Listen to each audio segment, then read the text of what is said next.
Okay, so I need to get my glasses because I can't see this agenda. Okay, so roll call Chair Wojciechowski, here. Vice Chair Stevens, Here. Mr. Scott, Here. Mr. Hammond, Here. Mr. Roughton, Here. Mr. Backert, Here. Mr. Rubis, alternate Adams. Let me make sure. Okay, hang on 1 second. I'm going to bring in Ms. Quarternick. And Commission Liaison Broyles also is not going to be here this evening. And Council Liaison Clark, Here. Council Liaison Galani. Here. Thank you. And you got Debbie, right? Looks like she just popped in there. I'm here, but do you hear me? Yes. Okay. I got her. I don't see me for some reason, I can fix but that. that's okay. Oh, here we go. There I am. There you are. Okay. Well, thanks everybody. We got a pretty good sized agenda tonight. So without further ado, I'll take a motion to approve the meeting minutes from December 3rd, 2020. I move So we moved. approve the agenda, the minutes. Second. Dan, Alan, second. All in favor? Aye. Aye. Aye. Minutes passed. Aye. Thank you. You know, it's great when people talk, your screen lights up when you say motion and second, you know, your bubble lights up, so it's easy to read. So this is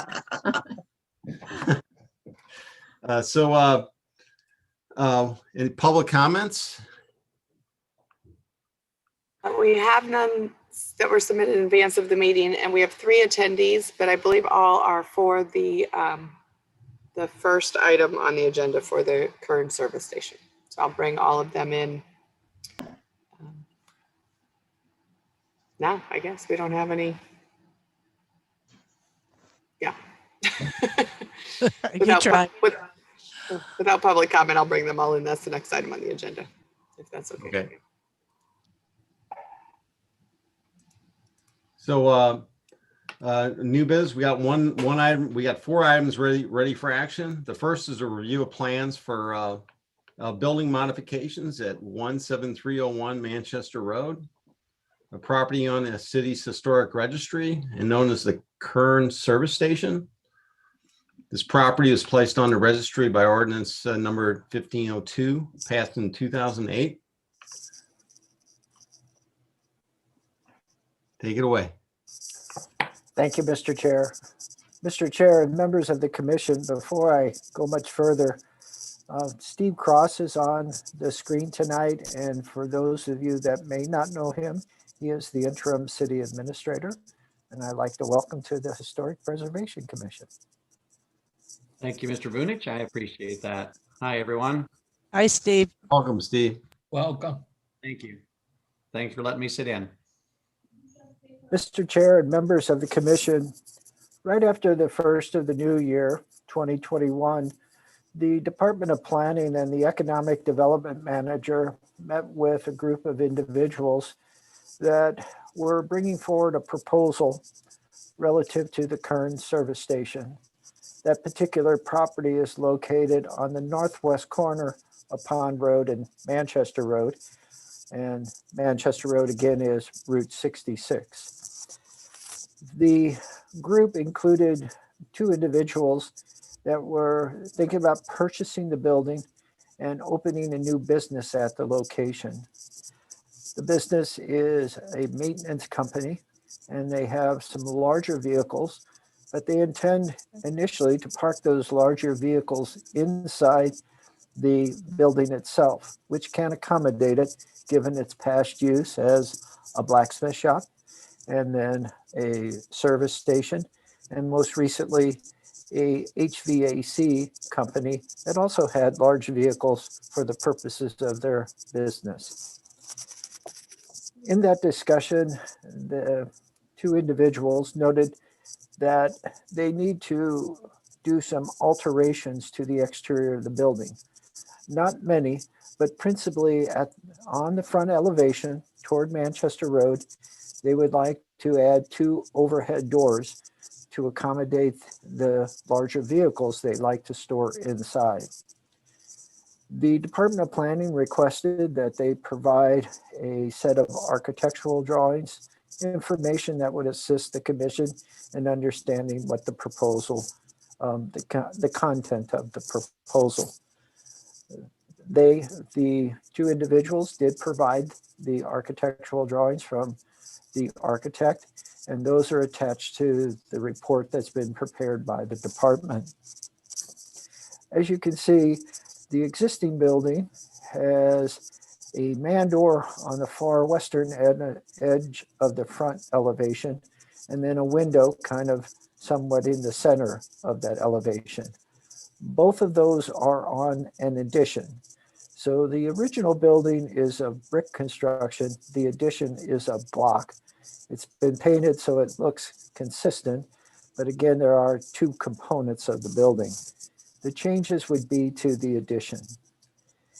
In the rendering provided by the architect, you can see that the 2 metal doors will be on either side of a new man door that will be centered in the addition area. In reviewing this particular request for the benefit of the commission and offering a recommendation for its consideration, the department has identified certain items that it believes are integral for a favorable action. And those relate to the color of the doors being complementary to the building itself, that the doors as presented in the architectural drawings be those that would be installed on the front elevation, that the man door complement the other man doors that are part of the existing building, and that the proposed fluted columns that are to be added as part of the alteration actually be changed to more match the existing columns associated with the original component of the building. And then finally, since the property and building is in the town center area, after commission action, the Architectural Review Board would also review the final drawings before any permits. The department is supporting the request from the perspective that if the building remains vacant, that's not good for historic preservation. As we found with the property across the street on the south side of Manchester Road, the Old Pond Hotel, when things stay vacant, they don't get the level of maintenance necessary, and eventually they can become a nuisance and then unfortunately removed. Having a vibrant business in the building is a positive, and the 2 individuals, the couple, they are excited about the fact to be in Wildwood and operate a business. They have embraced the concept of historic preservation and certainly seem to want to proceed forward and do what they can to preserve this particular property for future generations. The department also acknowledges that the changes are on the addition portion, and if done appropriately, I do not believe will be a distraction to the character of the building and the historic nature associated with it. As Kathy has noted, the couple that is interested in purchasing the building are on the screen tonight, as well as Charlie St. Ange, who is the broker for the property. And I believe he has on speakerphone the architect if there are questions regarding any components of the door.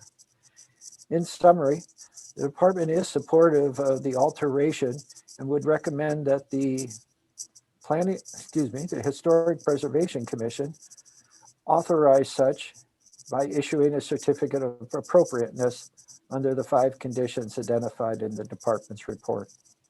Mr. Chair and members of the commission, thank you for your attention. And Kathy and I are available for any questions or comments. And then again, there are individuals here with much greater interest in the property than I that would probably like to say something as well. So thank you. Thanks, Joe. So I just want clarification on one item, Joe. on item 4, when you say proposed, this is just to clarify it for everybody. Should match the design and material types of the the columns on the original structure, which means like a brick almost covering to them to make them more look like brick. Well, I said brick and then I said or comparable material. There's so many alternatives now in terms of building materials that are far, not necessarily better than individual brick construction, but might be better for this particular circumstance. So I didn't want to just limit them to brick, but something comparable. Sure. But I think the structure of the column is the key point. Okay. As opposed to just the wood that like what's on the front now, or less Yeah. like the wood posts, the wood posts. I don't know if Kathy can, do we have a picture available, Kathy?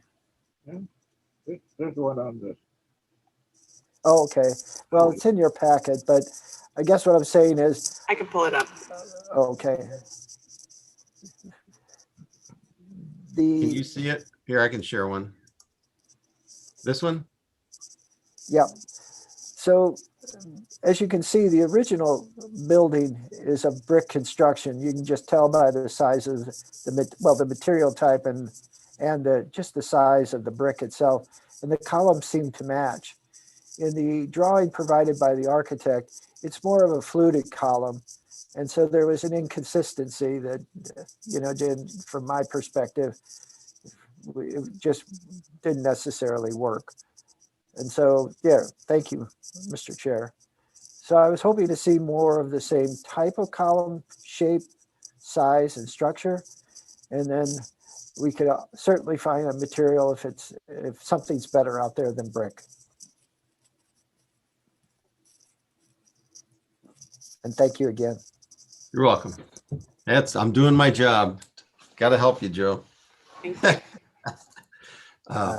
More than you realize sometimes, sir. Okay. So, okay. Any other questions on what's proposed? I've got some comments on it. Yeah, And I we would, can hear from Lauren Bennett. We can hear from the proposers too, if we want before we, or you can ask a question now. It's up to you. well, I guess I agree that the fluted columns are not appropriate there. And the little colonial entry door, I think is not. I mean, I think it should look like a filling station or a way a filling station looked back then. And so I would like to see, say, a large, I mean, this is an 1/8 inch scale drawing. I'd like to see a larger, elevation of this front with the square columns and a simpler door. The other concern I've got is these are coiling metal doors. And I don't think that appearance is really appropriate. Those are just those little metal slats. And I think it would look a regular sectional overhead door or a sectional overhead door that's made to look like carriage doors that would be swinging doors or swinging doors that would swing out would be more appropriate to what I believe a garage would have had when this was a garage. I mean, the fact that I'm not concerned about seeing 2 garage doors on the front of a filling station, but I do think they should look more in keeping with what they should have been back then. And I don't think, whatever it is, I don't think a metal coiling door on the front would look appropriate. So, have you seen the back, that back view? There's a garage door on the back view. What about something like that? I'd say a garage door like that would be more appropriate than a coiling door. I think, people pull up, go on Google and pull up coiling metal doors, and you can see what they look like. And I don't think they would look appropriate. A door like that in the front, I think would be more appropriate than a coiling metal door. That's my feeling. Now, I don't know if they're showing the coiling door to gain headroom inside, because it is rather limited headroom. That's not the highest ceiling there. Because they don't have the height to roll the door back. Okay. May we toss something out there for you? We have the architect on. He cannot get an overhead door to obtain the height that he needs for the doorway. That was why we had to go with the rolling metal door. And he is available here to chat with him if you'd like. Yeah, that's what I was afraid of. How about hinge swinging doors?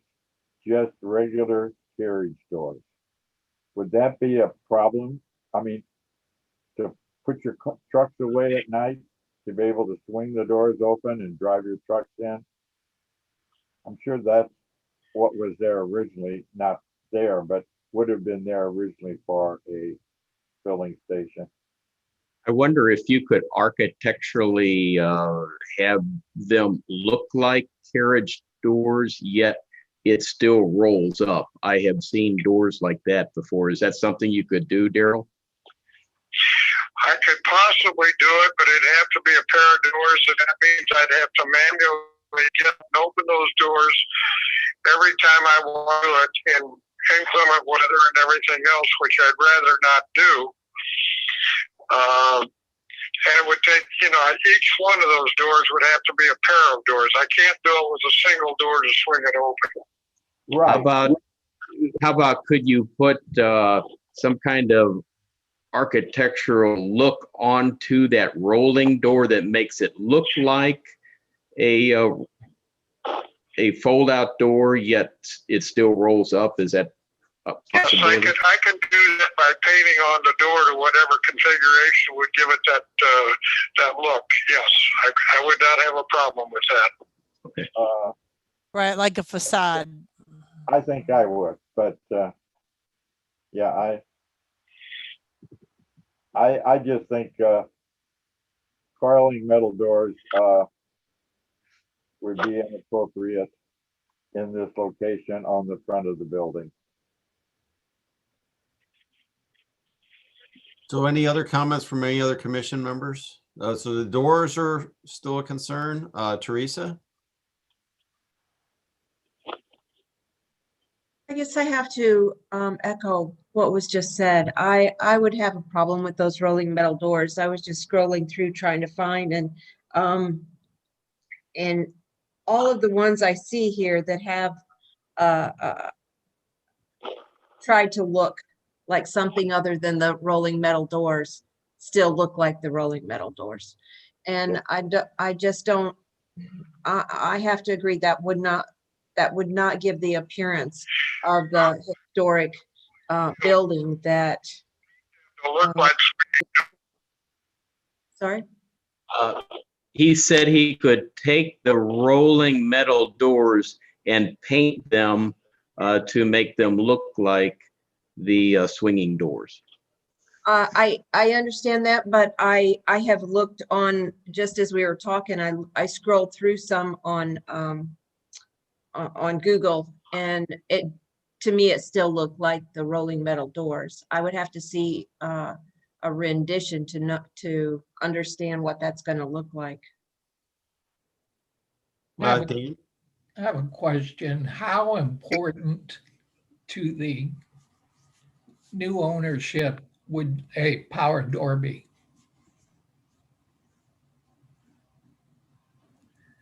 I think you're muted. Mute. Bottom left corner. You bring a truck in and out of those There we go. doors. Thank you, guys. To be quite honest, it's the only way we're going to be able to get into that building. Metal doors that you guys are talking about, the spiraled metal doors, have ridges to them, more so like a storage unit style. Those are not the doors that we're going to be putting up there. These are going to be smooth, slatted doors at about 2 to 3 inches of slats. They're very nice. They're insulated.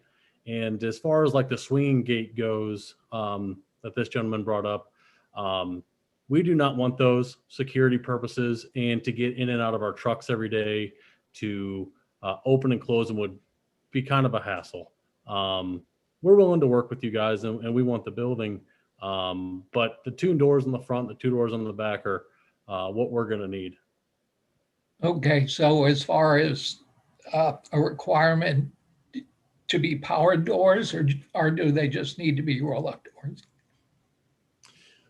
The power doors and the roll-up doors are both the motor they're on the inside of the door itself. So they would actually be inside the warehousing of it.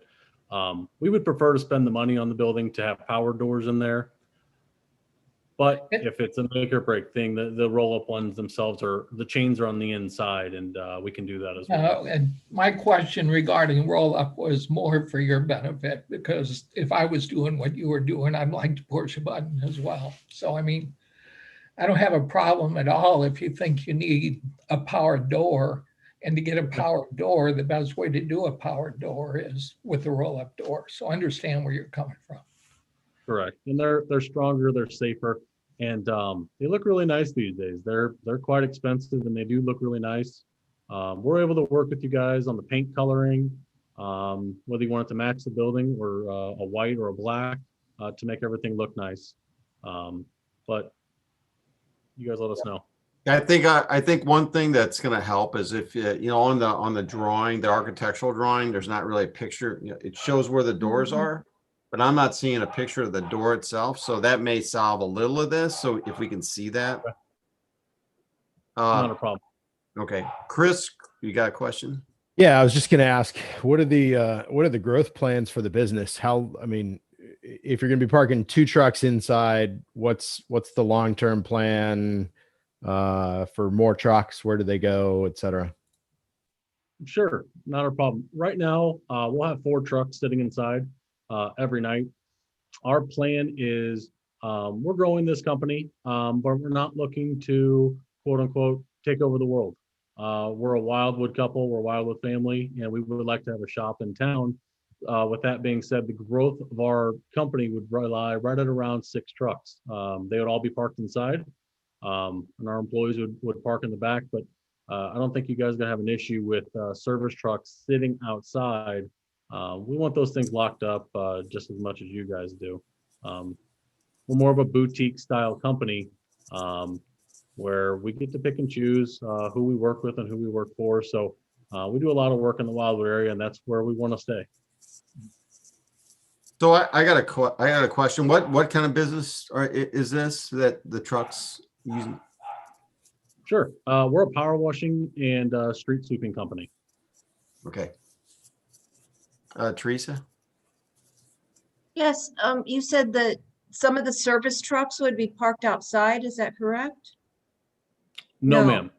Our service trucks will be parked inside. On a day-to-day, our employees will need to park somewhere. So we're going to park all the vehicles in the back of the building and keep the front nice and clean. How big are these trucks? The height clearance we need is 9 feet. So they're about 9 feet tall, 8 feet wide, and about, let's say 20 feet long. Do you know what the gross vehicular weight is? 14 GVW.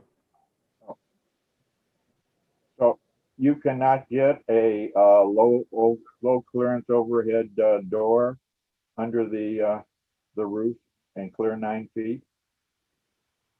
We would love to. Those doors seem to be a whole lot cheaper. But unfortunately, the way the building is built with that addition, the roofing structure won't let us do that because they have metal beams holding up the roof. And we don't want to cut those out. So the safest, best way is to put the rolling doors in there.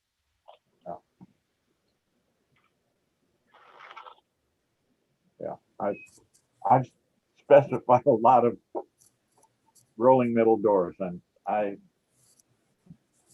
don't see their appearance here. That's still my concern. Hey, Joe. Mr. Chair and members of the commission, just to kind of refine one point that's been brought up, the previous tenant, 24-hour heating and cooling, when they were authorized to occupy the building and property, they also needed outdoor parking for their vehicles. So the governing ordinance zoning wise allows that. In this particular case, as the couple has mentioned, their intent is to park their work vehicles inside the building and have their employee parking on the outside, which is that lot behind the building or on its north side.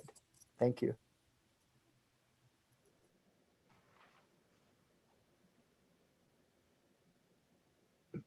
So it sounds like there is a way to kind of just show it is there a way to show us what these doors look like? At least we'd have that information, because right now a lot of us are maybe picturing different things. And I kind of have a picture in my head, but what you had just explained sounds better than that. If we can get a picture of that, that's going to help. But Joe, I'm not sure tonight. We need a little bit more information to be able to make a decision on this. Certainly, and again, the commission has the right to postpone and then ask for, let's say, catalog cut sheets and maybe an updated architectural rendering of the front. And then we can reconvene and act upon it, hopefully, at our next meeting. Well, at least we're, the way I'm seeing this going is I don't think we're, it's, I don't think we have they don't have, then now they heard what the concerns are. And now they can talk with their architect and see if there's something they can come up with, based on the questions that were brought up here. And then we can kind of, pick this up next month. Chris? Yeah. So Joe, if I understood, and I don't remember if you said it or I read it, this is just the first step. There would still be another approval by this commission of the full drawings later. Did I hear that correctly? Or is there, I guess what I'm asking is, if we were to say yes, conditionally upon sample approval, do we have another, I hate to delay this 30 days, 60 days, if they're willing as a business to move forward, but I don't know what the process is.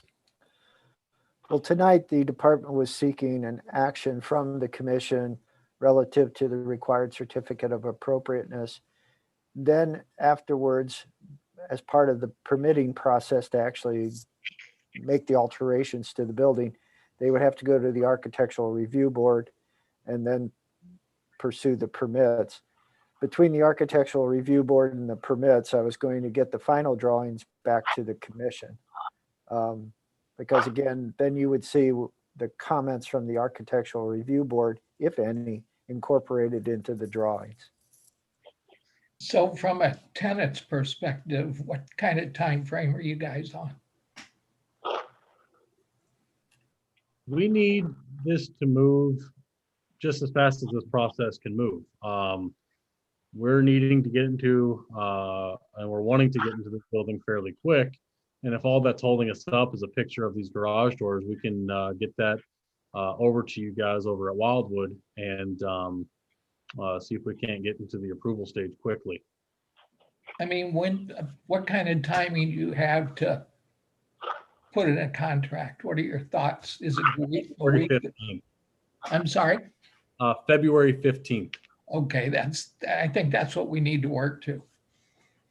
Well, the only thing I'm worried, and it would be nice to be, and the architectural review committee is probably going to be a lot tougher than we are, just knowing them. But yeah, just taking it back, bringing it back to us, and then going to them. You're going to feel like a yo-yo, and we don't want that.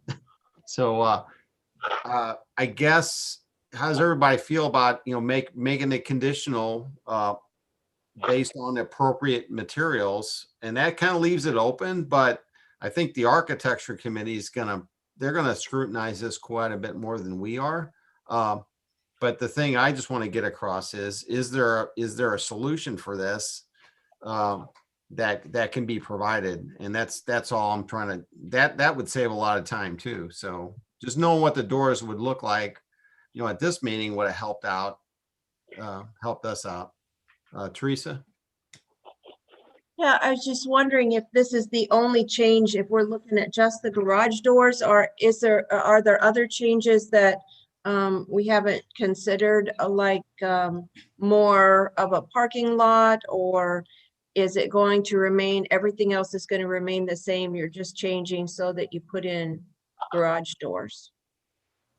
Correct. We're just going to be putting in garage doors. We're not looking to change the structure of the property, the feel and the vibe of the property. We're looking to clean it up, make it nice and presentable. And we do need those garage doors to do so. And we're committed to preserving the historic value of the building. We've read about that area, and like Nick said, we live in Wildwood. We love Wildwood, and we want our business to be here. And so we're committed to keeping the original architecture all the same, no big changes to be made, just to be able to pull our trucks in. And we'd love to, we're a maintenance company, so we want it to look beautiful as well. To put it in the nicest doors, to have it be really nice and cleaned up, and having it sitting there on the corner where a lot of people pass off of Pond. We would love that opportunity to make that corner look really nice. And I think that it's a really good place for you to have that, because it's got the big, it looks like it's plenty big for your 6 trucks to keep them in there, because we can't keep them out on the streets overnight. So yeah, I think I wish you well. Thank you. Okay. Thank you. Well, I think we owe the Architectural Review Board to give them what we feel is historically appropriate for this building. So, I think we should see a larger elevation of the front of this building without the colonial detailing that's shown on there, and with the doors, as well as a photo or catalog cuts of the doors they're proposing. I still think I'll have an objection to that, but I think we need to see more of this.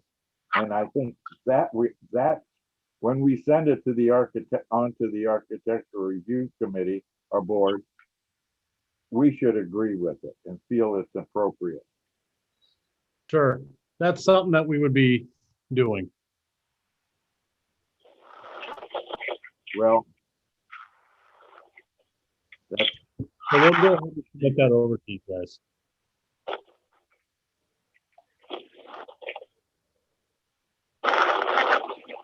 Mr. Chair, you're muted, and Councilmember Giuliani has a question.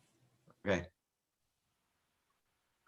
Well, like I was saying when I was muted, just him holding what he showed up on the phone. That's what I was looking for. I was going to start searching the internet. I got 3 screens, but I was having a hard time getting the screen up. But Michael, you got a comment?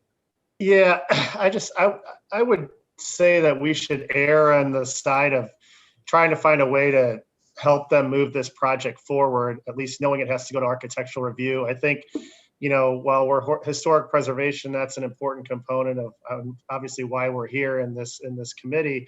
At the same time, from an economic development standpoint, the city's constantly in need and looking to have businesses come into the folds and thrive and grow. And that's something I think we should be supportive of as representatives of the city.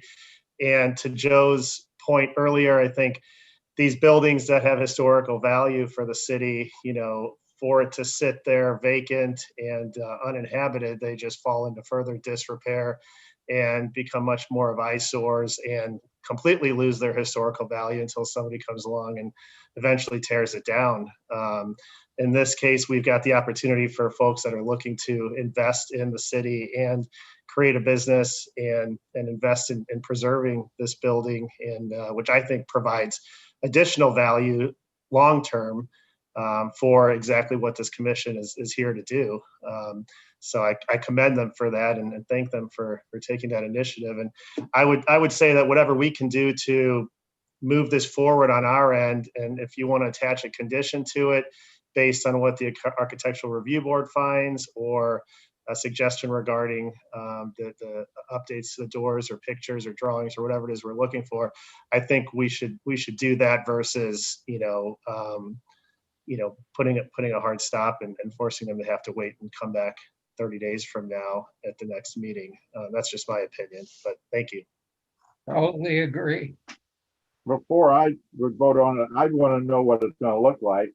And it's not going to look like the elevation that we have seen here.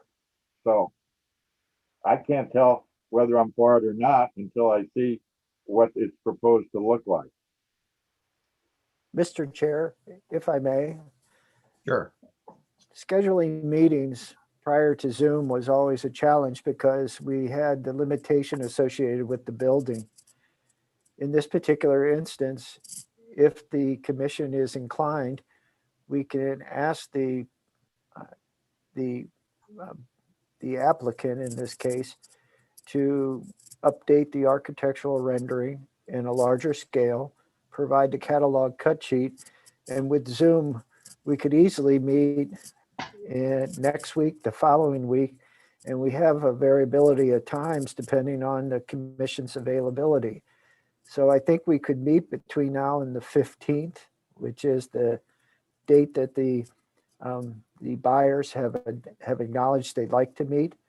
And I think we could do it on Zoom, and we could do it from an office, your home, and we could squeeze it in at 5 o'clock. We could do it at 7. I think there's a lot of flexibility, I guess is what I'm trying to say. I agree. Yeah, I agree with that. That way we can get the information we need, and we can kind of get everybody comfortable with moving forward and move it forward as quickly as possible. So I'm certainly open to that. And then we could act on this if we have that meeting next week, Joe, like you said, then we could actually vote on it then and move it forward. Yeah, I believe the time frame will be more based upon what the architect needs to update the drawings reflecting what they've heard from the commission members tonight, what the department has requested.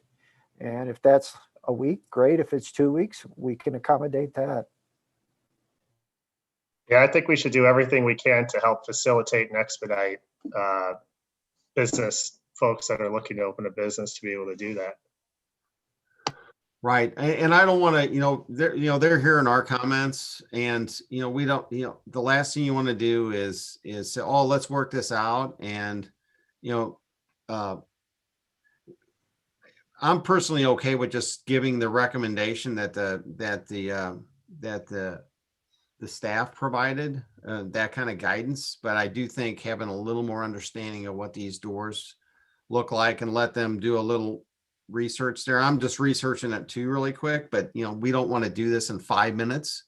Let's take a while to think of this, but let's convene again next week. I'm amenable to that if everybody else is. Teresa, you got a comment? Yeah, just one more comment. I just keep thinking in the back of my head, I have seen very tall doors that aren't these 2-3 inch slat rolling doors. How tall of a door do you need to get your 9-foot truck in? It has to be a 9-foot clearance. A 9-foot clearance. We Okay. cannot achieve that with a standard residential style door due to the tracks that you have to hang Yeah. on the roof. We can't get that clearance. We would love to do that. That is Okay. a much cheaper option for us, but it's just not feasible. You can't raise the ceiling. It's just at the top and you can't go any higher. to achieve the older style residential door, we'd actually have to break out blocks on the building and change the structure of that, which it's an older building. That's not what we're looking to do. We just want to put a door on Okay. the inside of the building for it. Yeah, I just kept thinking, I've seen 14-foot doors, so, Right. but if they don't work with the building, then they don't. Okay, thanks. Charlie? Yes, sir. I have the architect on the other line. He said that if you could give him 10 days from today, that would be like Monday. Yeah. We would be able to have something in place for you to look at. Hey, Joe, Yes, sir. how long? Well, let me ask the tenants, do you guys have to be through architectural review by the 15th? Or do you have to have an answer by us by the 15th? It sounds like, when do you want to be through architectural review and have a stamp on this thing? They actually contractually, they should be through everything by February 15th. So, any kind of grace that you folks can say, yes, it would be an appropriate use pending upon what the architectural review board is. Then at that point, we'd go to them and work our way through there. If it's a week or so, that's fine. We can do that. I think the seller would allow that to happen. So, but we are trying to get them in there. Time is important to them. They want to be up and going by their spring space season. I've been to the architectural review board. It doesn't go that fast. So Joe, as far as push, kind of wait until when they're ready to bring something back, whenever they're ready, whatever that may be, next week or 10 days. Do we need a motion in a second to postpone this to next week or? Yes, we'll need a motion to postpone to, let's say, a motion to postpone action no later than February 15th. And I just want to emphasize, in this particular instance, the Historic Preservation Commission, if they grant the overhead doors as a component of the historical aspect of the building, when it goes to Architectural Review Board, the Architectural Review Board will not have the authority to remove the doors. That's why I think the action of the commission is so critical. Once it goes to them, they can basically say, well, have you thought of this or have you thought of that? But at the end of the day, your decision on the certificate of appropriateness relative to the doors is what will carry forth from that point forward. Okay, so I think with that being said, I think we need to, postpone this and then have you come back with some ideas on the doors so we can take a look at it. So that would get us comfortable so we can pass this on and then it's a little more streamlined than otherwise you'll be in big uncertainty. So. Can I make a motion? I'll take a motion to postpone this till no later than February 15th, but I think we want it faster than that, right? So we'll want it within, you said 10 days, which means. I would make the motion that this be postponed until the architect submits the revised information, and we will meet as soon as possible after that date. And I could do the next day myself. Okay. So the motion is to have the architect provide drawings, and then we schedule immediately after that to discuss what's submitted. That's the motion that's on the floor. I'll second the motion. Jan seconded it. Discussion, Teresa?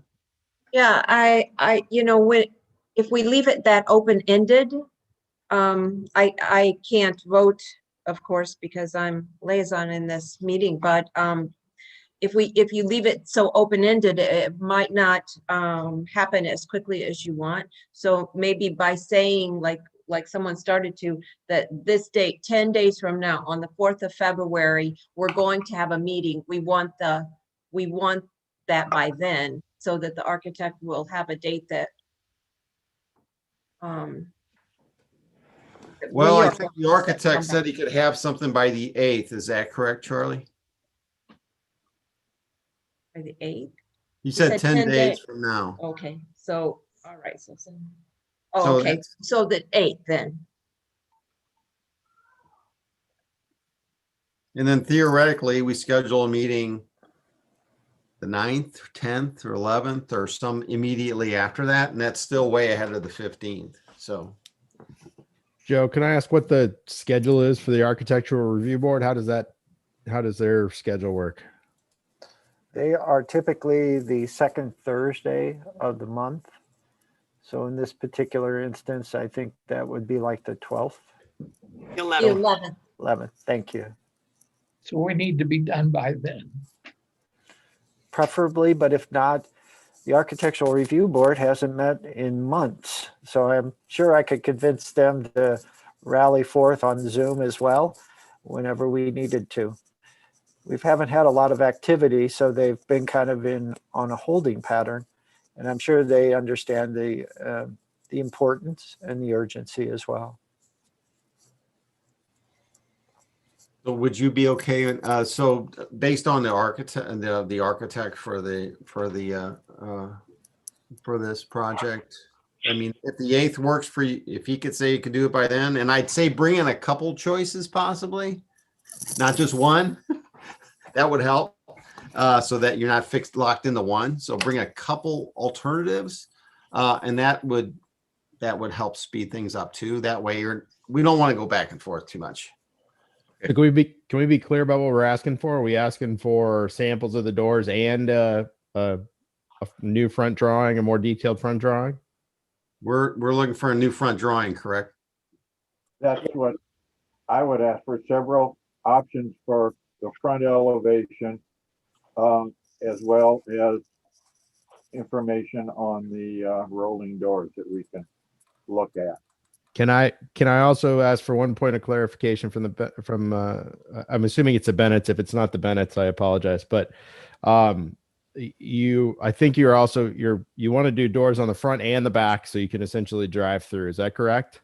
They'd just be the same. That'd be the plan. Correct. All right. I just want to make sure that the group is aware of that, so that if there's conversation that we want to have in the next meeting related to that, that we're all aware now to ask any questions or clarify. I wouldn't be concerned about the Carling doors on the back, but it's just the ones on the front elevation that I'm concerned about. Charlie, the doors in the back will not be seen by anybody, so I'd rather not dress them up. Spend Okay. the money. Okay, understood. I just wanted to make sure the commission was aware of it and discussed it if needed. Yep. So just the 2 front doors and the front facade look. Do I need to change my motion? Do you have that, Kathy, as far as the motion? I have a motion was made to postpone until the architect resubmits the requested revision showing options for a revised front elevation as well as details on the proposed garage doors. You want to put a date on that? Does everybody want a date on that? February 8th, he said that he could have it. February 8th, by February 8th. And a meeting to be scheduled immediately thereafter. Yes. I mean, we have to we have to give notice of the meeting for a minimum of 24 hours, which means if we get them on the 8th, the earliest we could do it is the 9th. But if you say the 9th and something comes up, I mean, I guess I'd like a little flexibility because I have to deal with all of your schedules as well as the schedules internally. And then obviously the architect, Mr. St. Ange, and the couple interested in buying the building may have a conflict too. So I just want to make sure, like I say, if we get the drawings on the 8th, we'll try to do it the week of the 8th. Yeah, immediately thereafter. So, and that leaves it open, right? I think so, sir. Okay. Then at Do I that point, do I understand, Joe? At that point, do I understand, Joe, if he has it by the 8th, we're able to do this at the 9th or the 10th, and then we have architectural review board on the 12th? Is that what I think I heard you say? Actually, I was wrong on the date. It's the 11th, but if we can do it on the 9th or 10th, then we'll try to schedule it for the 11th. Thank you. Okay, so I have a second on Steve's, okay, well, Jan seconded it, so well, that's on the revised motion, right? We gotta make sure Yes. that, okay. So you're okay with your motion on what Kathy just said, Steve, and then Jan, you're okay with that? Yes, I am. Okay, so now all in favor? Aye. Aye. Aye. Okay. So we'll get you back here as fast as possible. Okay. Thank you guys so much for your time. We appreciate it. Thank you. Thanks. Thank you.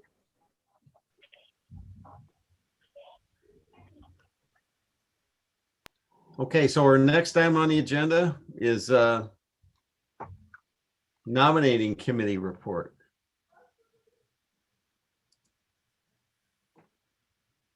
Thank you, Mr. Chair. Mr. Chair and members of the commission, at the December meeting, Chair Wojciechowski appointed a nominating committee, which consisted of Commissioners Roughton, Hammond, and Rubus. The committee and I met last week to discuss their potential slate of officers on who they would recommend for February 2021 through January 2022. And by unanimous vote, they are recommending that the existing officers retain their position. The bylaws do allow for other motions from the floor. So if anyone is dying to serve and wants to make that motion, you can do that now. Otherwise, we'll be looking for a motion, second, and a vote on the committee's recommendation.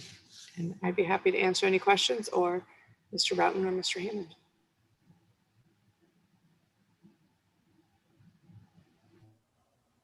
Move we accept the report of the committee.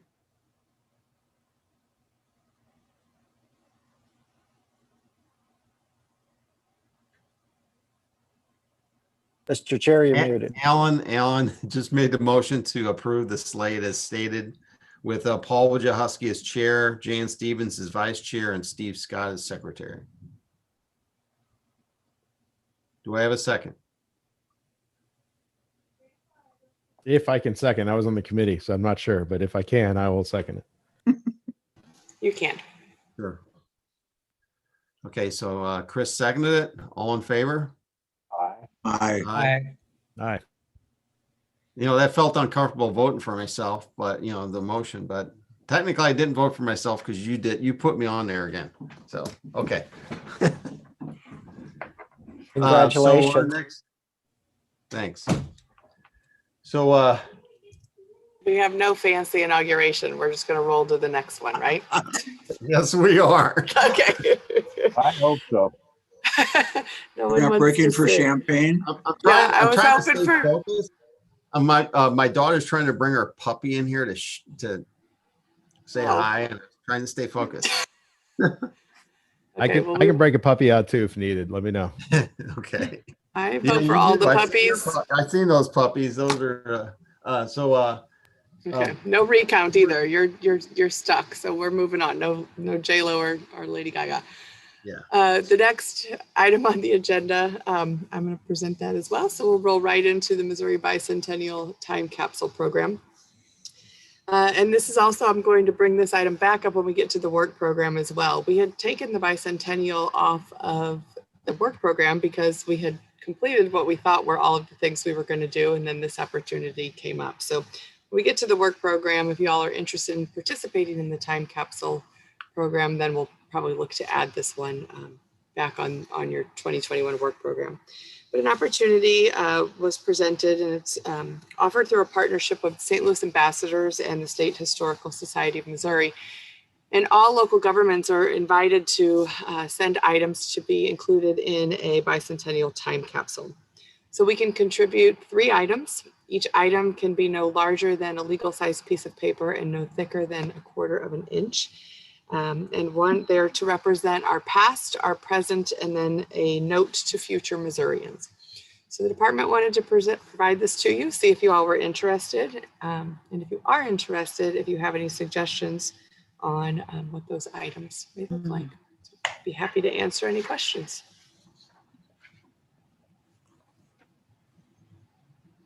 Well, What about a collection of newspaper articles of what's been happening in the area lately? That wouldn't be that thick.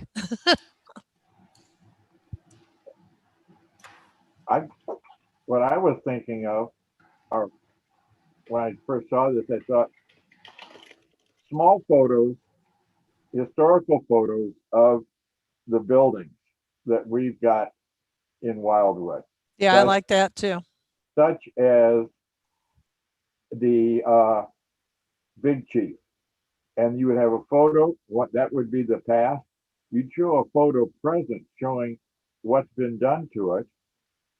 And then the future, where you say, this is what we need to maintain. Because then I'm thinking back to a picture of the Pond Inn. And then a present picture showing nothing there of what can happen to it. As well as, and then I have to figure out what to say for the future of what we should do to,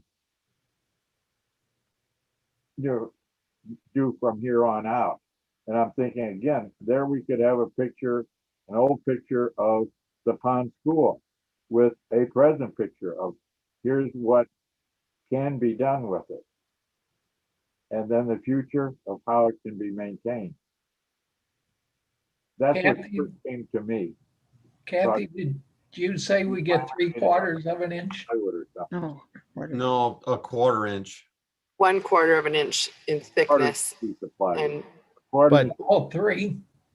yeah, 3. So three items, and each item is 1/4 inch. a legal size piece of paper no thicker than 1/4 of an inch. So the first item is to represent our past. The second is to represent our present. And then the third is a note to future Missourians. Okay, but I re-asked the question. You said 1/4 inch apiece. So 1/4 inch Yes. apiece times 3 is a stack 3/4 of an inch thick. Correct, if we compile them that way, yes. Okay. And these would be pictures no bigger than what I'm looking at now on my screen. Just little pictures. There, that puppy. So who would write the letter to the future people? Staff, we would be happy to write the letter and bring it back to a future meeting for you all to review and approve. So my initial thought was the book, but obviously the book doesn't fit into that form factor. I love Mr. Scott's idea. I think it requires someone to go through that effort, but I love that idea of the past, present, and then the message for the future. So, so when do we have to have this by? August 10th, 2021. Correct. So we got some time to work on that. So I'd say add this to the, does everybody agree that we should add this to our work plan? I think we should get something in the time capsule, no matter what it is. Okay, well, if you all would like participation, we'll take those ideas. If you have others, please send them our way. And we'll work on something and bring it back at the next meeting, and you all can give us more feedback. We have several months that we can work through the process, if that works. So did you still put this on the work plan though, our work plan? Just Definitely, if you want to pursue it, we would definitely prefer it be added to the work program by motion. Okay, so somebody want to, okay, Teresa? Yes, I remember Steve showing a picture of himself when he was in high school in one of the meetings, and we could have one with Steve with hair in the past and then Steve now without hair in the present. Sorry, just kidding. We could have pictures of each one of us. Okay, so I'll entertain a motion. So move. I'll second. Okay, Alan, motion, Debbie, second. All in favor to put this on the work program? Aye. Aye. Okay, there we Thank go. you. So next item is a memo on 2021 training. Thank you again. Well, Mr. Chair and members of the commission, as we've started for the last 2 years, we've kind of, instead of taking our training on the road, we've brought it to you at meetings. And I think that it's been much more convenient and in the department's opinion, it's been very successful. So we're pursuing the same setup for 2021 if you all still want to include those training sessions throughout the year at your meetings. Being a certified local government is a requirement that the members do attend trainings. And so we just thought it's a little easier if we kind of bring them to you. So we had 5 suggestions this year and we're open to any additional ones that you all may think of, but we thought we would have maybe the director or the archivist from the Wildwood Historical Society speak to you all. And it's been a few years since we've really heard from them about exactly what they have relative to their museum, their archives, their library, and what type of research they do and they assist with and in what ways we could collaborate with them. The second idea was Dennis Hogan, who's the Assistant Director of Parks and Recreation with St. Louis County. Dennis Hogan has been with the department for years and years and is probably the most knowledgeable person on the Merrimack River Valley area. Dennis could probably talk for an entire meeting or more on Zombie Road, Bellevue Farms, and just the whole Merrimack River area. In fact, if you've ever walked Rock Hollow and seen the interpretive signs along Rock Hollow and Hamilton Carr, Dennis is the one who wrote much of the text of those. So he's very knowledgeable. Could be a fun little conversation. Third, as we slowly but surely make progress on Essen Log Cabin, we thought maybe someone from the city of Baldwin or the city of Town and Country could come speak on pros and cons and good tips on what to do as we pursue that reconstruction. Both of those municipalities have successfully completed log cabin reconstruction projects. The fourth would be to have someone come talk to us about demolition by neglect. Likely we would pursue the speaker who some of you actually heard his speech at a conference back in 2018, and he's with the city of St. Louis. So we would try and track him down if that's a topic of interest.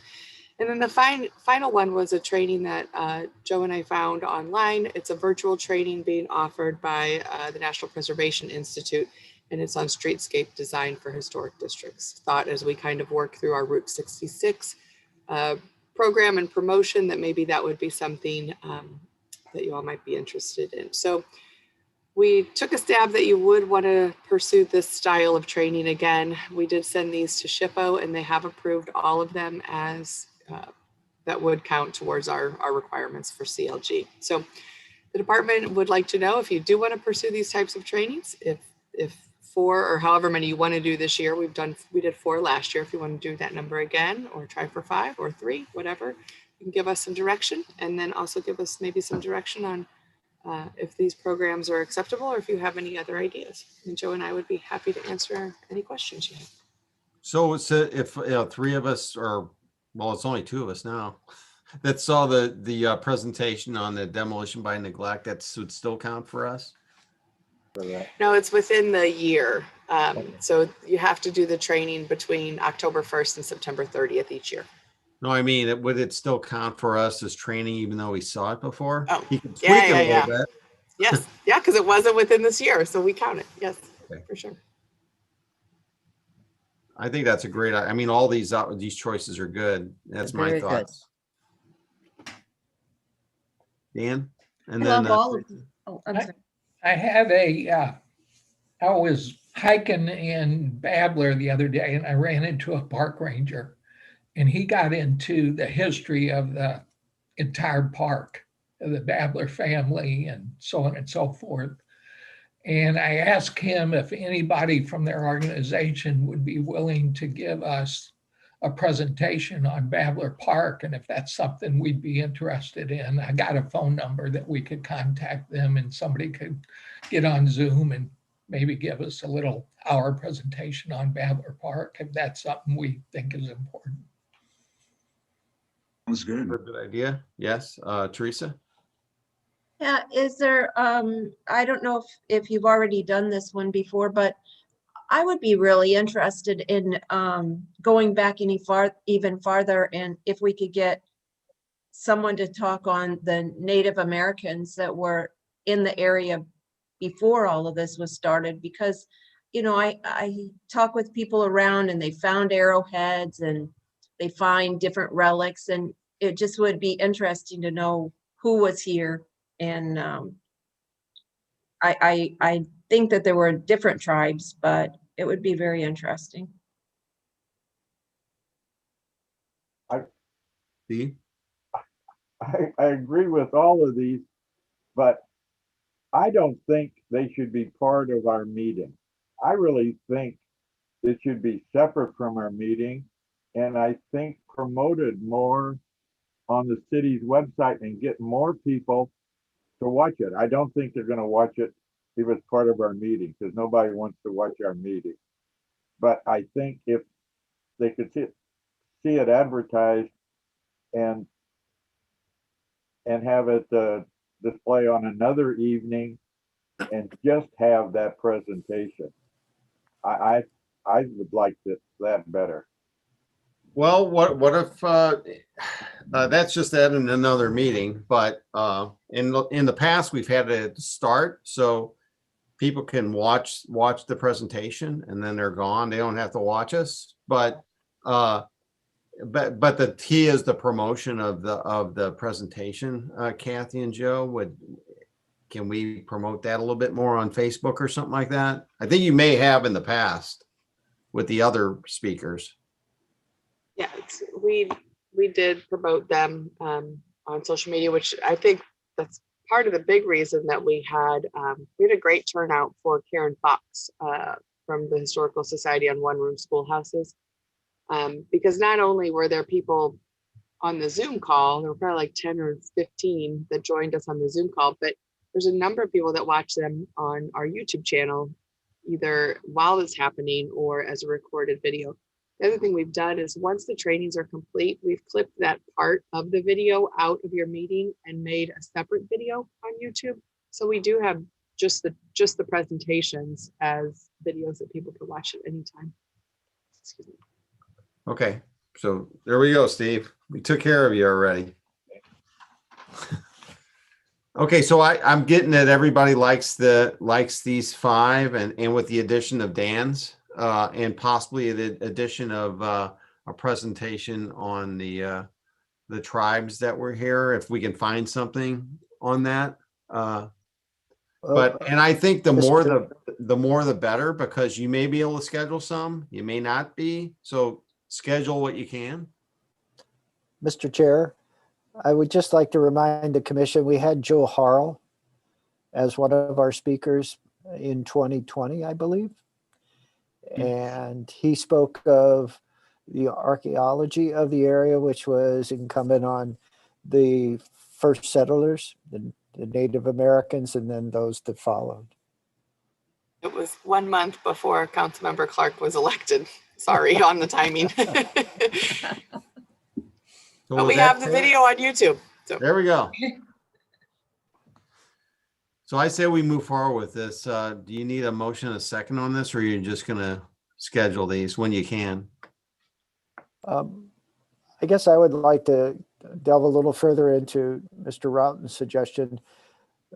Obviously, streetscapes and historic districts is important, but since Babbler State Park is a key recreation area in Wildwood, entails more than 2,000 plus acres of the city, I would probably say if we could schedule that one versus, let's say, streetscapes and historic districts first, I'd like to try that. I just sent Kathy the contact info. Thank you. Is there a cost to the, oh, there is a cost to the streetscape. Sorry. I was going to say, if there's no cost, we can just do it whenever, if we wanted to on our own. We pay the speakers. Some charge and some don't, but it's a nominal amount, but we do pay each time. Sorry, I just meant as an alternative. If we didn't put that as one of the 5 and we did the Babbler Park thing, we could still potentially take the street. If it was free, my suggestion was going to be we could just take it on our own for our own interest. But I don't know that we Extra need to credit. I like it. And the virtual programs are broken down into lessons. So if anyone is interested in it, I'll double check the budget, but we do have money in the commission's budget for training. So we could pay for the program and you all could do that, or anyone interested could do that on separate time. So. Sounds good. Do you need a motion on this, or are we good to go? I move that we have Joe and Kathy look into the speakers. Okay, Jan motion. I second it. Steve second. All in favor? Aye. Aye. Thank you. Now we have some old business. 3 items ready for action. One's review of submitted proposals for the Route 66 roadside park. Mr. Chair, thank you. Mr. Chair and members of the commission, as you know, at our last meeting, the responses to the request for qualifications were provided to the members. Much, I think, to my surprise, I can't speak for anyone else, the response to the advertisement was much greater than I expected. As you can see, we got a good number of responses from many, many qualified firms. And there was a lot of information to glean from those individual responses. So at the December meeting, a decision was made to hold off on proceeding forward with any discussion of potential candidates for interviews and give the commission members more time to review the information. The date was set for tonight to kind of reconvene on them and see what you all thought in terms of reducing the list down to 3 or 4, and then either conducting interviews with 3 or 4 or having the department conduct interviews with them, reducing the list down to 2, and then bringing the final 2 to the commission for interviews at a future date. So tonight, it's kind of your show. What do you all think of the responses, and how many would you like to basically have interviewed, and then who would they be? Thank you. Okay, any comments on their reviews? Teresa? Well, Joe, since you have a better handle on this, you and Kathy, do you have 3 that you would suggest? Certainly, I could offer 3 that I think would be strong candidates and do a good job for the commission. But I feel a little uncomfortable doing it before anyone else has kind of voiced their opinion. And again, it's a citizens commission, so I appreciate the opportunity, but I guess if all else fails, I'll be glad to tell you what I'm thinking, but I'd like to hear from you all first. With all due respect, Ms. Clark. Well, I with just reading the paperwork, I can't tell everything, but I would, we've already got the town center, the village green with human nature, and great engineering was one that I had circled, and SWT. Those are really the three that I circled as looked good to me. But again, I don't know. Okay. I got my four if you want to hear my four. So I've got Gateway Design Studio. I've got Great Rivers Engineering. I've got Lamar Johnson Collaborative and SWT. So those are my top four. Okay. I've got four. Unfortunately, they're different, but That's okay. yeah. And I looked at the Lamar Johnson. They're primarily architects, and that's why I was saying this to go with a firm that's primarily a landscape architect.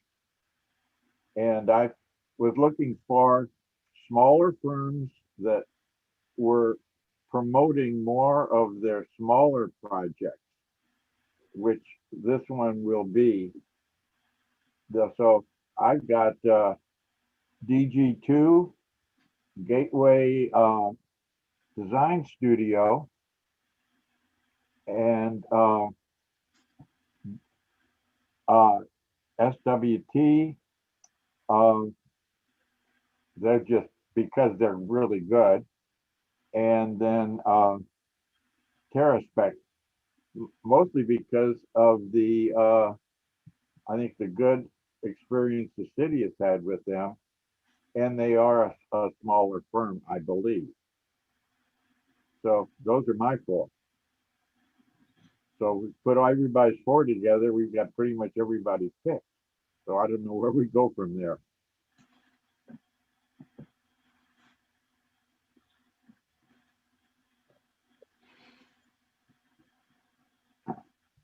What if everybody picked two?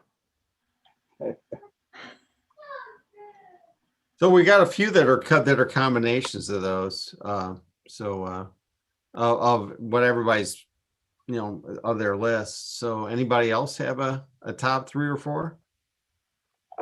Jan, Debbie, or Chris, or Dan, or Alan? I kind of leaned towards the first and the last, DG2 and TerraSpec when I was digging in.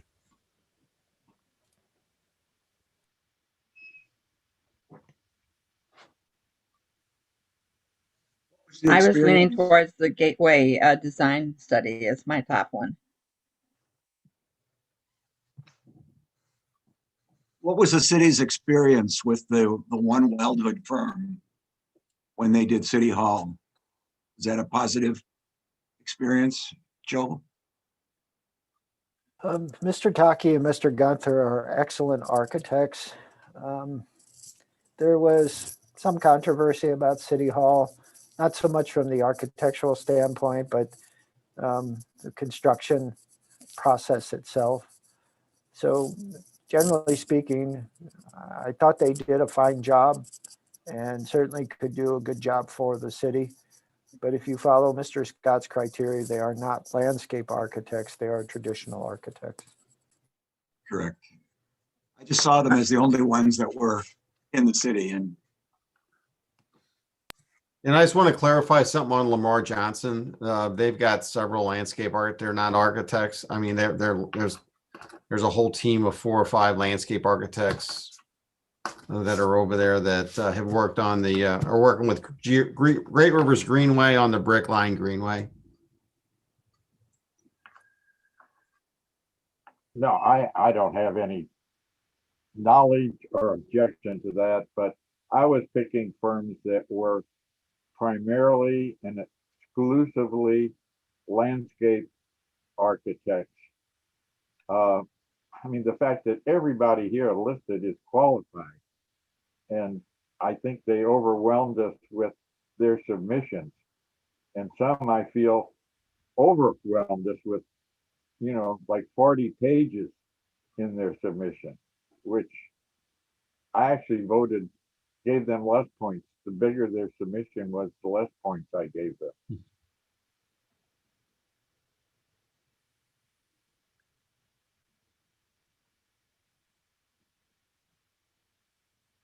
So, okay, so so Steve, you had Gateway Design in your list. Jan had Gateway Design in her list. I did. So that they turned up on 3 lists. SWT seemed to come up on, that came up on 3 lists also. As well as Great Rivers Engineering, Mr. Chair. Yes, I like that one too. Mr. Chair, Yes. if I may offer a suggestion, one possible way of narrowing this down is if you want to narrow it down to 3 of this group, just go start at the top with DG2 and have a show of hands of how many people would pick that, and have Kathy just keep track of that. And then say there's 3 people, go to the next one, how many should raise their hand, and then and then you can pick the top 3 that have the most hands. As each one, just go through each one and have people show which one, if that would be on their list or not, of say that of the 3 that you would pick from this list. I think that might be easier. Yes, that's why you're the boss. No, sir. No, I was kind of doing that on the side, but that makes it a lot easier to tabulate. Right, somebody said Teresa told something me that everything. Teresa taught me everything I know about keeping, making things organized. Okay. Okay. So Kathy, let me run through this list and we'll go through it that way. So when I call out the consultant lead firm, just raise your hand if that's one of your top firms, and we'll just tabulate the numbers and see who comes out with the top most votes. How many should we each vote in? 2 or 3? Do you want to do just everybody takes a vote and you pick the one you want, or do we just raise the hands for each of the consultant?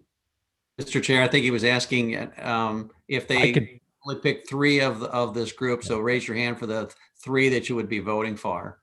Yeah. Right. Okay. As opposed to I could vote for all 10 and we could all vote for all 10 and we're all stuck. Just take the 3 that are most important there that you think would fit on your list. So you got 3 votes.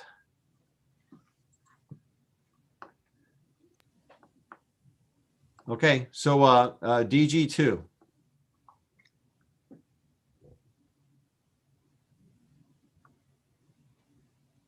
I count 2. Gateway Design Studio.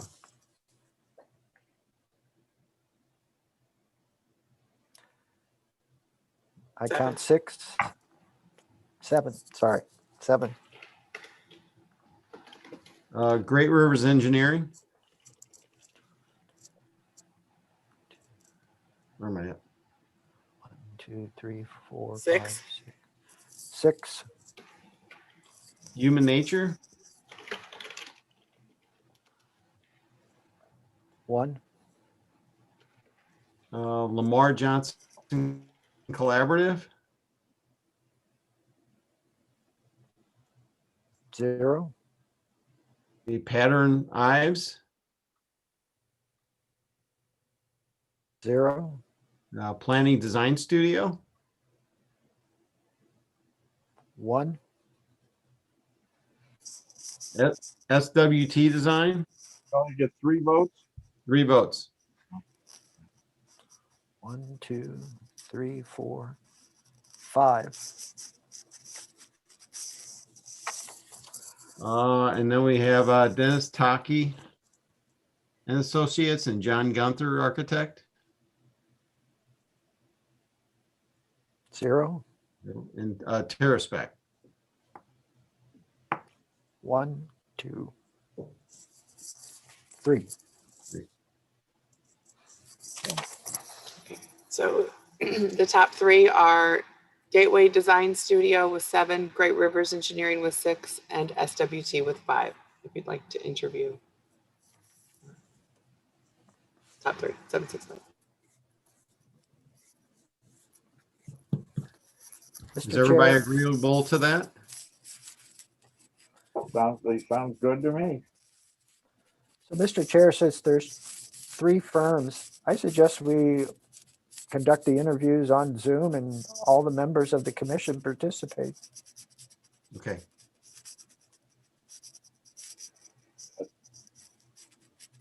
Sounds good. Do we want to schedule that at the next meeting or in between our meetings?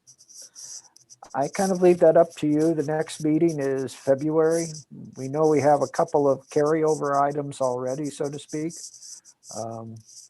So we could either try to do it on a non-meeting night, or we could wait till March. And the reason I say that is, well, as you know, we have some budget constraints, so there's not a particular hurry, because again, we need to kind of take this one a little slower, if you don't mind. Joe, I got a question. Are you thinking about having all three at the same meeting so we kind of bounce them off each other? Are you talking about three separate meetings? And if we are going to have them, maybe we ought to lay some guardrails as far as maybe they get 15 minutes, maybe they get 30 minutes, whatever we decide the time frame should be. But we ought to box up a time frame for everybody can kind of present it the same way. My impression, and it's solely my impression, and it can be changed by the commission, is I would have all three interviews the same night. So you're comparing apples to apples, so to speak, and they're all fresh in your memory. And most definitely, when we did the interviews for Village Green, we put them on the clock.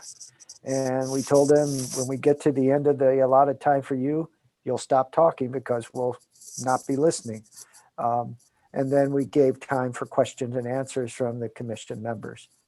So the first part of the interview is where they basically tell us why they're most suited for the project based upon whatever criteria they feel is important enough to mention.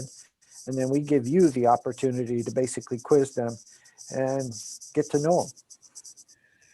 I propose that we accept your recommendation. So like a 15-minute presentation, 15-minute Q&A, and then leave 15 minutes and then bring the next ones on. And then 15, and then 15-minute break to discuss and then bring the next group in. Correct. So roughly we're looking at about an hour and a half. And that would probably be, other than presenting the work program at the end of the meeting, the March meeting. Well, that won't be broadcast, would it, or would it? I would probably talk with the city attorney, but my inclination is not to. Right. Because I wouldn't want the last interviewer to be able to see the first or second interviewer. Right. So it's almost like we'd have to go into a closed session, right? Or, well, not stream session. Not a stream session.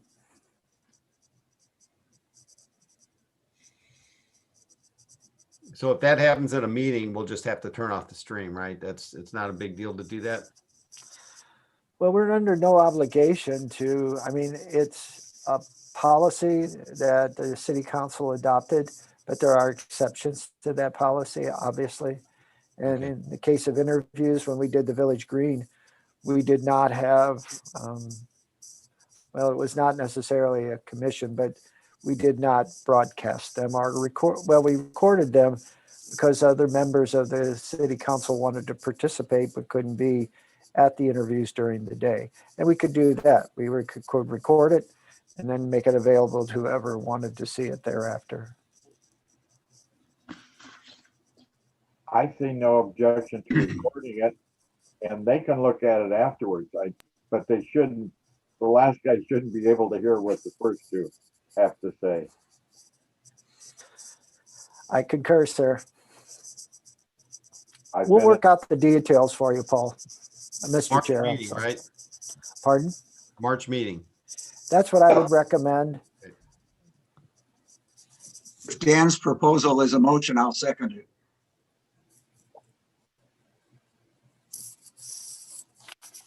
Well, I think the structure can be the structure, but so do you need a motion for this, Joe?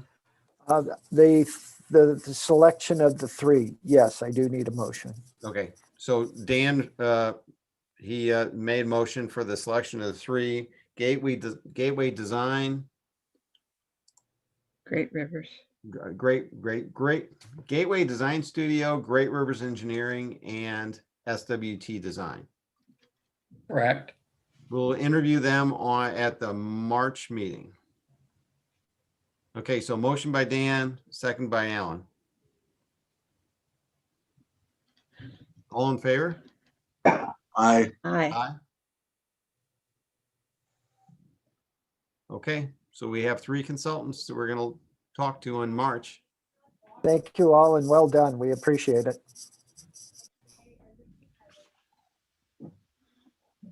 So the next item is the Orville Historic Community Marker site plan. Mr. Chair, members of the commission, thank you. As you know, back in the fall of 2020, we took a tour. We socially distanced, we had our mask on, and we investigated the area around the Orville Historic Community for the placement of the community marker.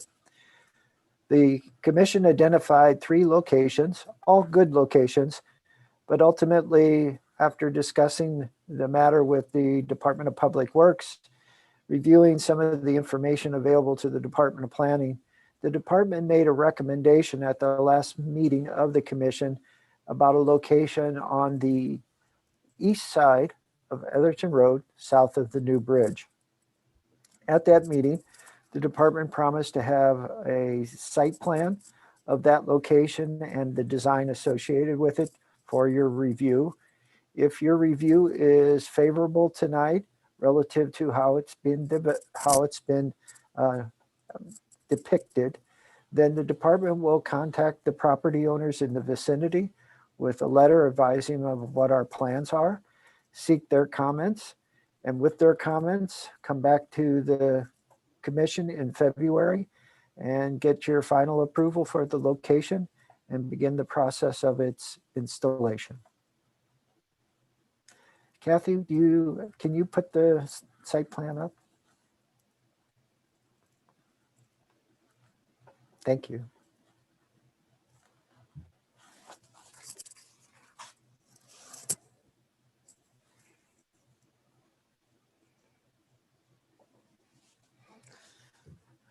And so just to give you a few details, all told, it's about 300 square feet of hard surface.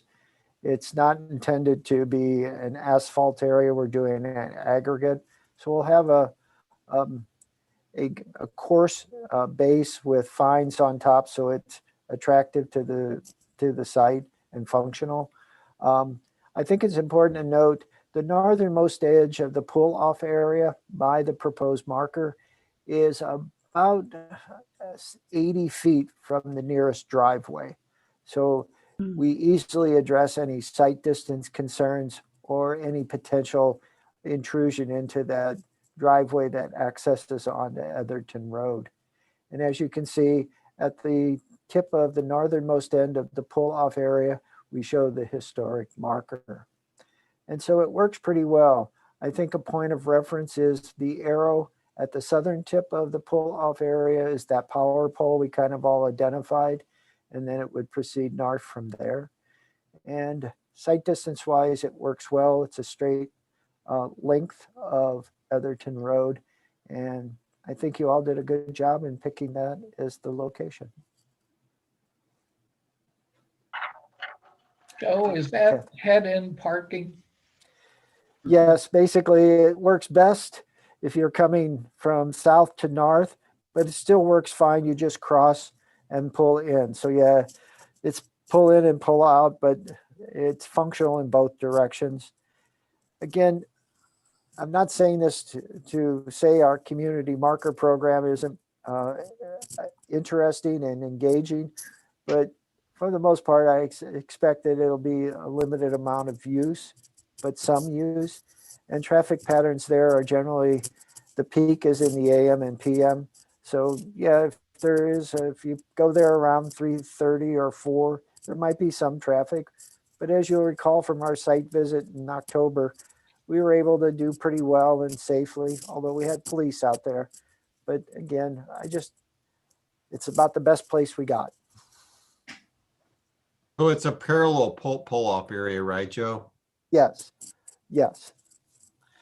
And that works best because it's narrow, it's a narrow area of improvement. So it's less cost and less intrusion and disturbance. There'll be more bicycles there than cars. You know, Mr. Scott, that's a good idea. What do y'all think of a bike rack? I think they just stop there. Okay. Look, they go on. I think it'll just be Paul there. I'll just take a picture and I'll move on. I won't need to lock my bike up. Okay, thank you. Okay, Thank so you, Kathy. what does everybody, does anybody want to make a motion to approve this site plan for the aggregate observation parking area and the historic marker location? I'll make that motion to approve that plan. Motion by Steve, second by I Ann. second. Discussion. So that power pole, Joe, was there any concern from the Director of Public Works on that location with this pullout? I don't think so. Again, I will verify just before I send out the letter. Okay. You may want to put someone a yellow marker sign on that thing just to, reflective, so you know it's there.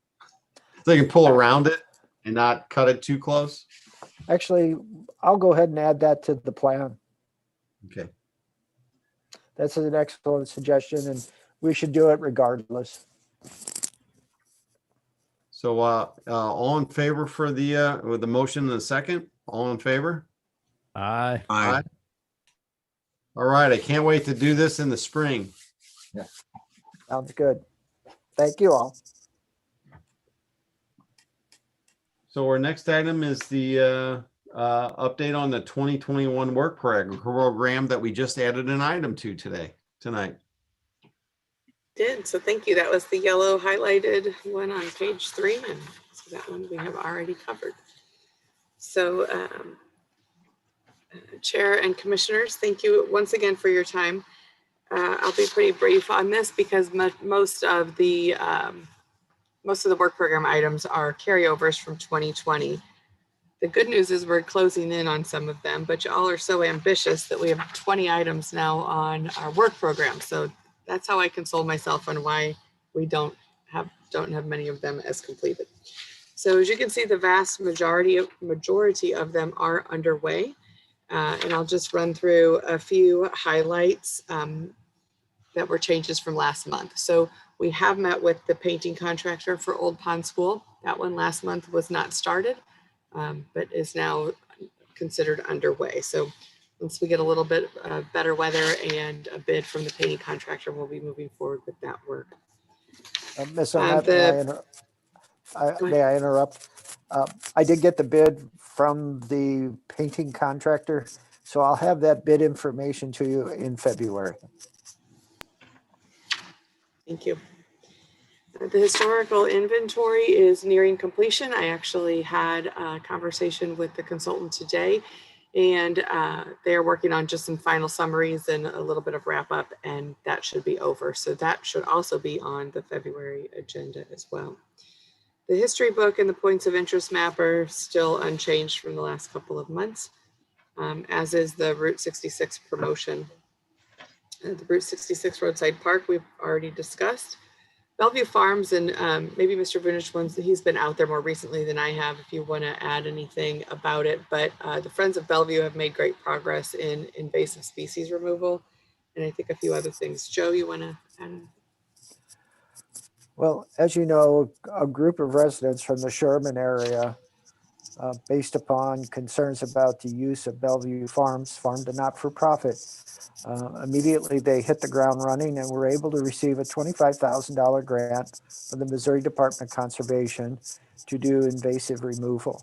And there was quite a bit there. With the support of City Council, we were also able to assist in the field out in front near where the old home used to be located. And now DJM, an ecology, a firm that does a lot of the native plantings, maintenance, and ecological studies, has been working in the forested area along St. Paul Road. the progress is amazing, how much different it already looks. And we've not done the refinements to it yet. And so I hope we can get out to the property.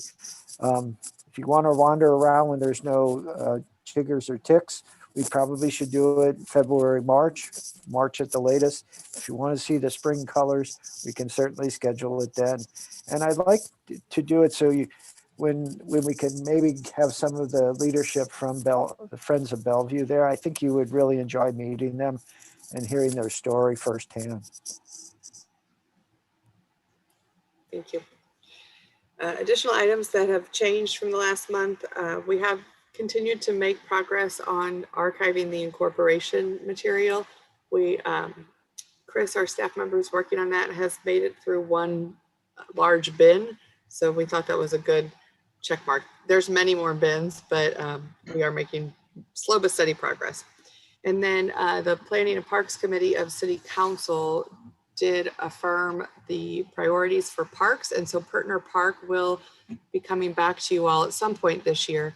That has been slated with some funding to start working on use of the building and preliminary design and things. So that one you will see back in the next few months.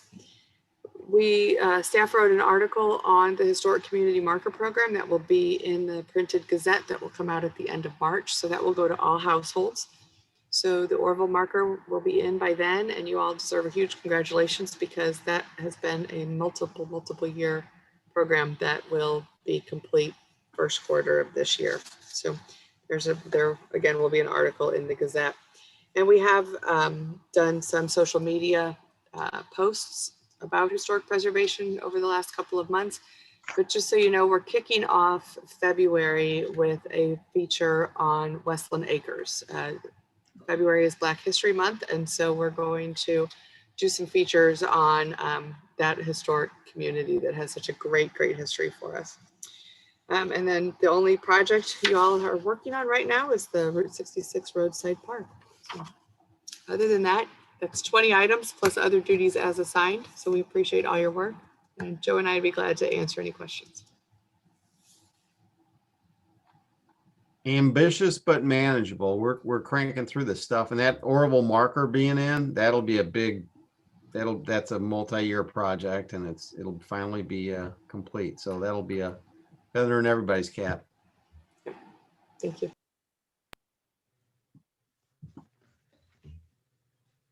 And I think that's all. That's all we have on the agenda, Kathy and Joe. Correct? Yes, sir. Any comments by anybody? Any additions, Joe or Kathy? And just to kind of summarize everything we need. So thank you for your flexibility in that regard. I know the young couple appreciate it. When I met with them, their enthusiasm for Wildwood wasn't displayed as well as is in person on the Zoom webinar tonight. They are very excited about being part of Wildwood's business community, and they already reside here as well. Yeah, I think they want to. You can tell they want to stay true to the historic nature of the building. It's just to figure out how to make it work with the door that they have that we have to work with that fits in that site. I'm sure it's not easy to retrofit something into that add-on. So it's balancing a bunch of things. We got a lot. There's a lot of balls up in the air for them, but if there's a will, there's a way. So, and I think there's a will. And we'll get it back to you as soon as we can. So that's Kathy and I's promise to you. Okay, it would be nice to see somebody in that building because I've seen it vacant since the HVAC place left a couple years ago. So it's a shame that it's just sitting there. Okay, so I'll take a motion to adjourn. So move.